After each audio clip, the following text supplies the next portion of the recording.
Opoku Prempeh is a walking disaster politically. And I don't know. Look,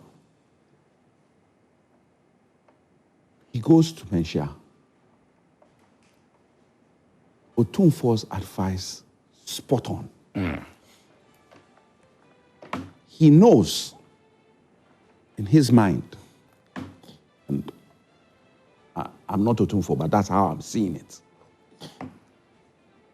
that his grandson has a trait of speaking or doing things in a way that others have criticized.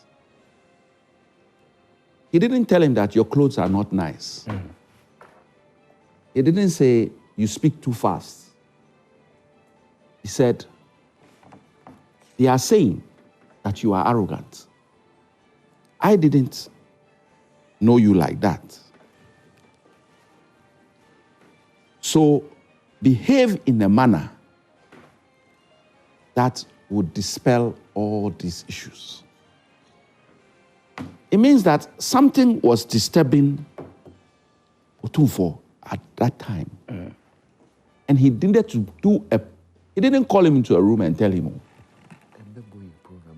He made it a public statement for it to have a certain effect on Dr. Mathew Opoku Prempeh, Honorable. It's not less than an hour. And he has totally disrespected Otumfuo's statement.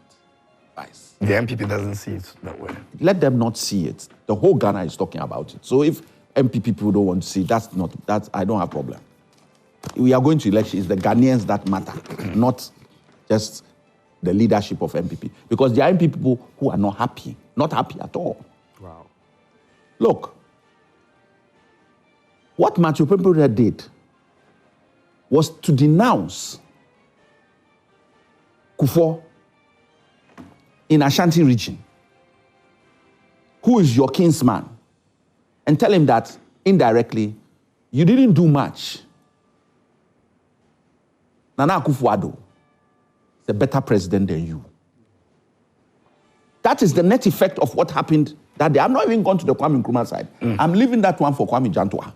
He will come there. No, but we said we'll get there later. Yeah, but okay, fine. But I have to make that point.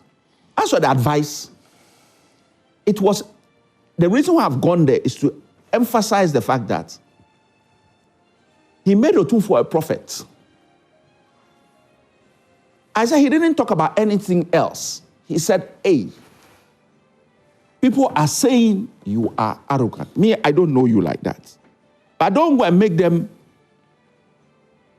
soothsayers or correct, show that they are going. Make sure you are there to compliment your flag bearer. It's not 1 hour. You dismantle the whole thing, and up to now, we don't know the rhyme, reason, the beginning or end of anything that he said, except to demonstrate clearly that Otumfuo's advice meant nothing to Napo. He couldn't restrain himself. And there is a thin line between assertiveness and arrogance. But where Napo has taken it to, they left the line. It's not like, oh, maybe the line is not. We can't see the line even. It was in arrogant territory. Complete arrogance. John thinks it's assertive. No. There's no assertiveness. And when we go through the whole thing, you will see there's no assertiveness in this matter. Pure, complete arrogance. And I'm not mincing my words on this. It's not personal. I'm talking of this occasion. What he did was extremely arrogant. And they can twist it left, right, say assertiveness. Why are you... Look, you are saying the same thing with Nana. You want us to start giving examples. Why? You go to chiefs, stand up. Stand up. When you get to your hometown, you don't do that one.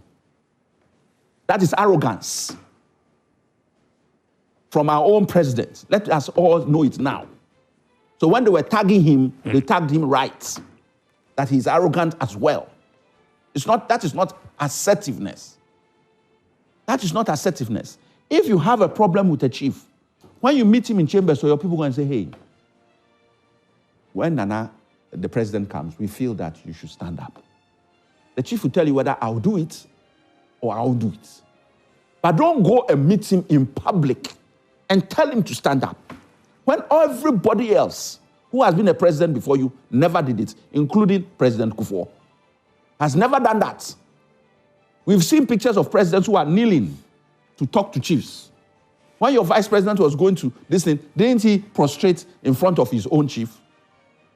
Now, all of a sudden, everybody stand up. So that tag, when they give it to you, there's history before the tag hits you. That's why Otumfuo gave that advice. That he didn't tell you that I've heard and I know. He rather did it in Otumfuo's style of diplomacy. But the fact that he talked about it meant that it's a huge issue, a baggage that you are carrying. So manage yourself. It wasn't 1 hour. And that demonstrates that it is ingrained. It is ingrained. It is not. So we are grateful. The NDC is grateful. We are grateful to MP. For what happened? For who they have given us as their flag bearer as MP. We already had an uphill task.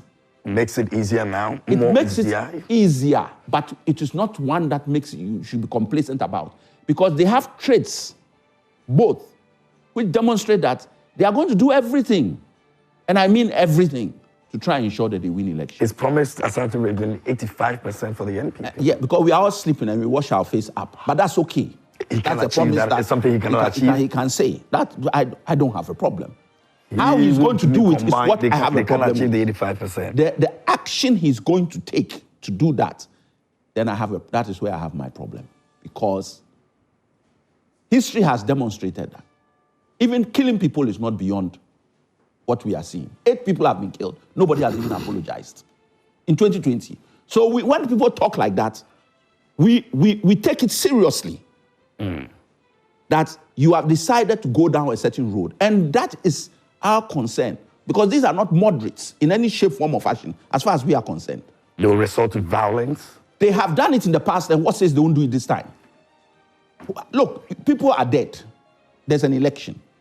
Has the president even gone to see them? Or talk, or even send a public apology? No. So we are not just talking in the air. And that is also arrogant. This word that is being used. It runs through the family. MP, anyway, no.